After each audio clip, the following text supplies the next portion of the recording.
Salamo 2:7. Maskila nataon'i Davida tamin'izy tao anaty lavaka. Fivavahana. Ny feoko no hitarainako amin'Andriamanitra, ny feoko no hifonako amin'Andriamanitra. Loharako eo anatrehany ny fitarainako, ambarako eo anatrehany ny fahoriako. Raha reraka ato anatiko ny fanahiko, dia fantatro ny alehako.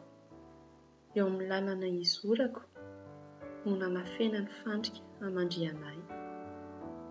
Jereo eo ankavanana ka izaho, fa tsy misy olona mahalala ahy, foana avokoa ny fiarovanay, tsy misy miahy ny fanahiko.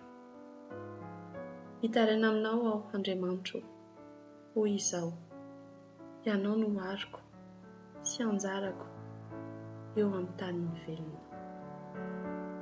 Enoy ny fitarainako fa reraka indrindra aho, vonjeo aho amin'ny mpanenjika ahy, fa tsy lehoko ireny. Avoay hiala amin'ny tranomaizina ny fanahiko, mba hideraky ny anaranao. Hanodidinay ny marina satria manisy soa ahy ianao.